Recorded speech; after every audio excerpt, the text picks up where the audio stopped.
And we even had a few labels getting at us and everything, you know what I'm saying, inquiring about us, talking about they was gonna fly in the shows and all of that stuff. I mean, it was serious, man. The cats that I was actually with, you know what I'm saying, I had heard one of the cats rapping one time in one of the songs talking about selling their soul for fast cars and riches for whatever reason. It came down to it that dudes actually started being used by demonic spirits, and these spirits started speaking through them, you know what I'm saying, devils started speaking through them. I mean, it was crazy, man. It was real though, you know what I'm saying, true story.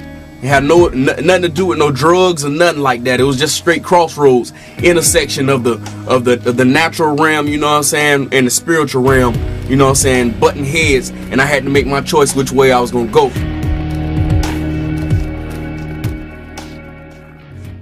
Jurors this morning have more insight about what happened in the moments after American sniper Chris Kyle was killed. Eddie Ray Routh led police on a chase reaching speeds of 100 miles an hour, driving the pickup truck owned by Navy SEAL Chris Kyle. This video shown to jurors Thursday. The chase began after Routh rolled over spike strips laid down by police. At one point, a police car rammed into the truck. Routh was taken into custody shortly after. He told the court that Routh made a series of bizarre comments. He'd taken a couple of souls, and he had more souls to take.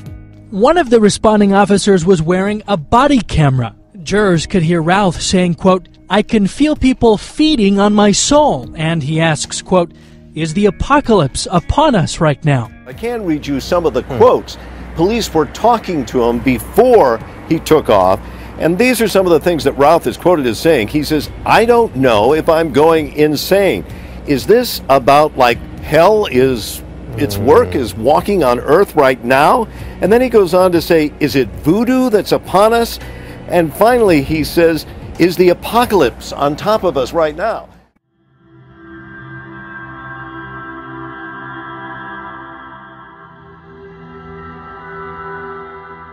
Good evening, everybody.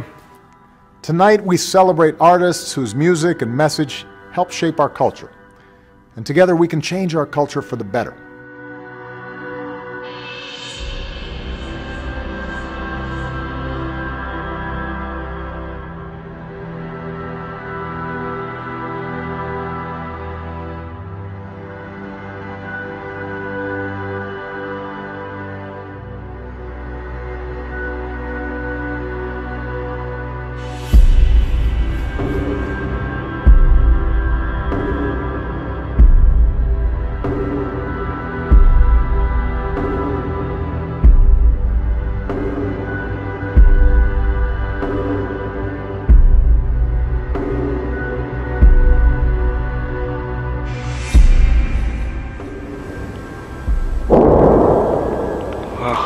Jedź.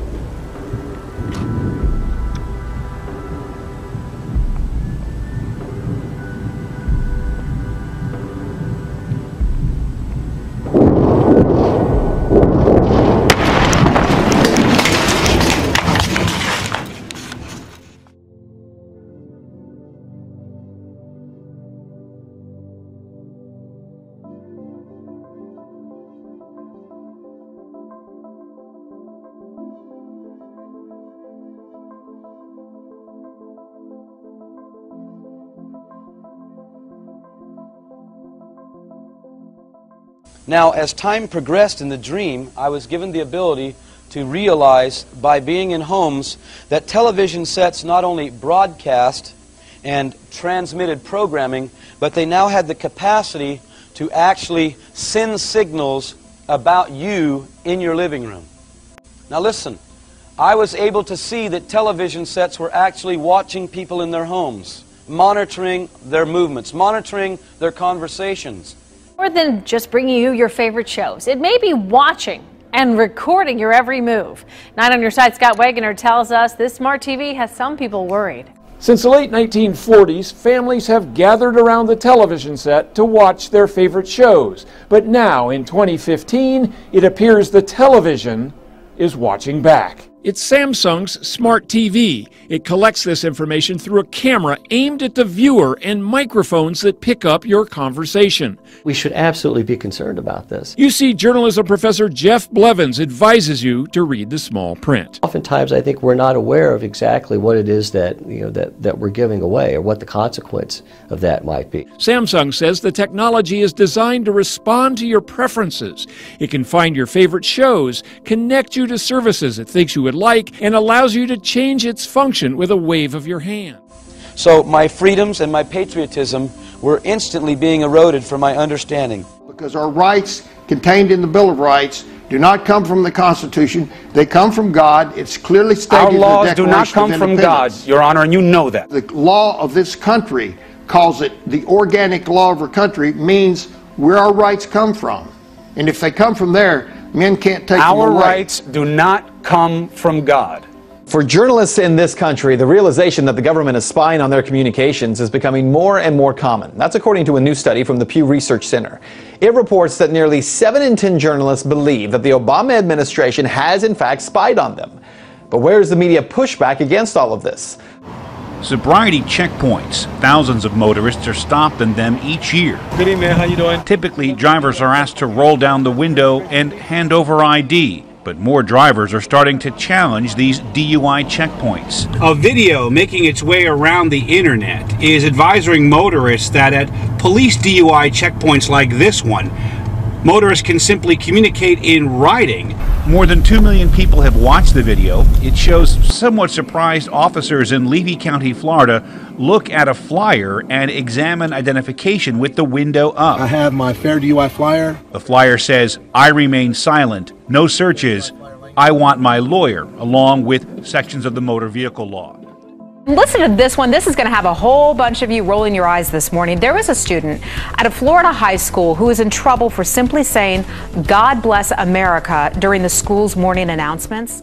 Some very unusual things began to happen almost immediately. Crops began to perish, droughts and famine.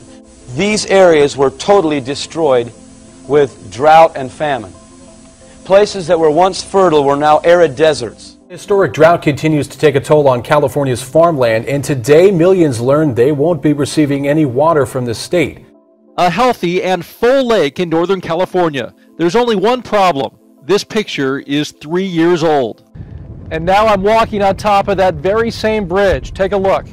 It is a virtual desert. This is what drought looks like in the state of California. On a farm in Rio de Janeiro state, healthy green corn stalks are disappearing. Brazil's worst drought in 80 years. This is the first time it's been like this. We've had droughts in the region before, but nothing like this. This is the first drought we've had here, which has been really very difficult. At this moment, what began to happen was the normal weather patterns completely changed. The patterns for winter became summer, summer became winter, and you might have a day of snow and a day of heat. State water officials are painting a bleak outlook after measuring the snowpack in the Sierra Mountains. The worst part is one of San Diego's main water sources. You may have noticed I'm wearing short sleeves in the dead of winter. That's because it is hotter and drier than ever before. January should have been the wettest month, but the supply fell back to 1/4. Very unusual things began to happen with law. I began to see local municipalities, and no longer were police departments the enforcers of the law of municipalities, but military police driving very unusual looking vehicles that I now know to be called Humvees. Covering St. Lucie County, police in Fort Pierce now have a new tool to fight criminals. They unveiled a U.S. surplus battle wagon. It's a 6-wheel, 30-ton armored vehicle worth $700,000. But get this, the agency only paid $2,000 for it. Officer Keith Holmes says it's a great addition.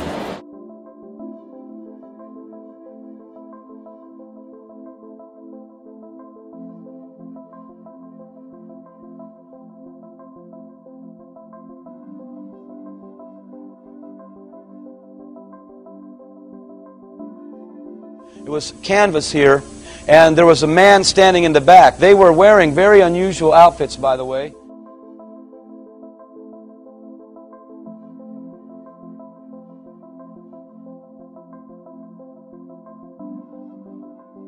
on the top of them, I began to see cameras, little white, oval-looking, hot dog kind of looking cameras. And in the dream, it was revealed to me that these cameras knew the whereabouts of everybody's vehicles. More high-tech crime-fighting tools for our police is the latest election promise from Labor. The move will make catching crooks through CCTV even easier. But could it also impact on our privacy? Tech companies are among the groups coming to Washington to help create the first voluntary guidelines.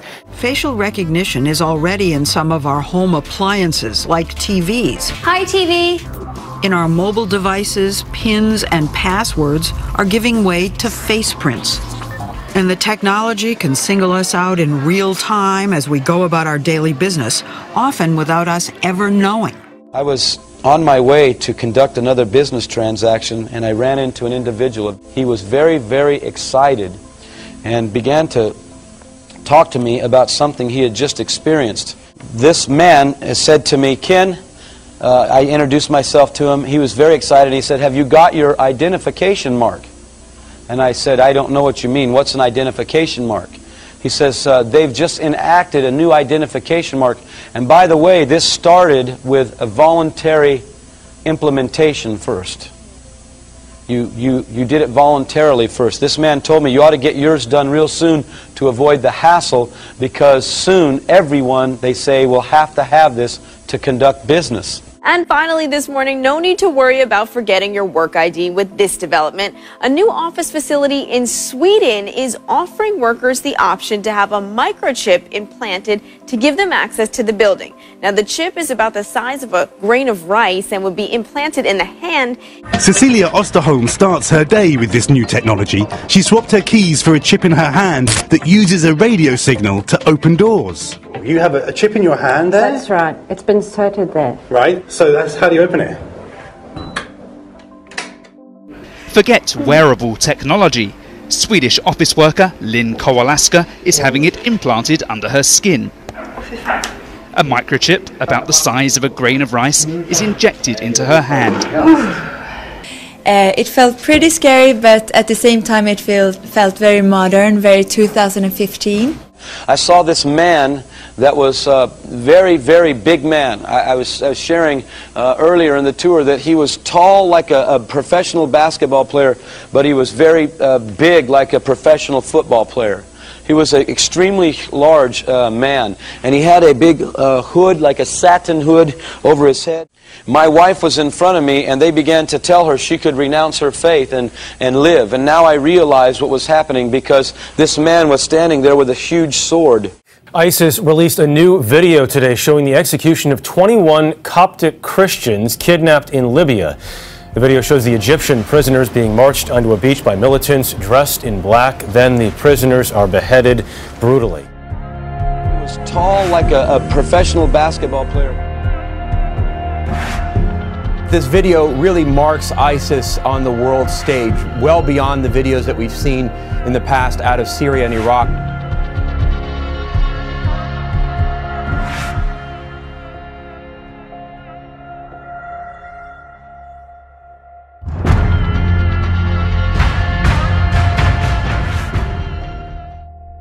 Stranded on a notorious stretch of coast in New Zealand.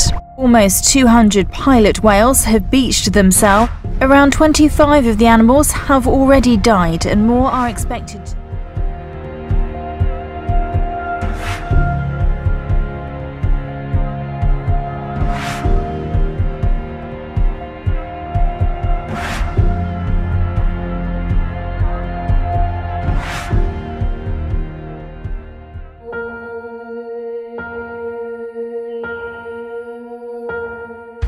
After a few moments, I turned back, and there was the Lord Jesus Christ standing behind me.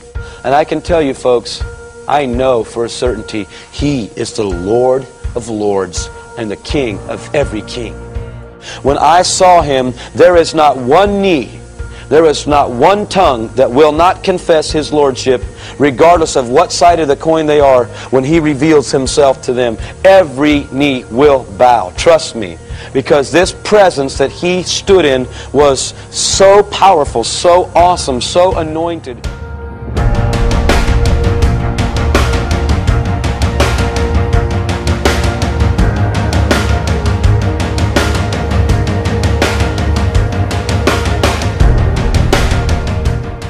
really heard the gospel in its purest, you know what I'm saying, in purity and in truth, you know what I'm saying. I ain't know that Jesus Christ was the only way.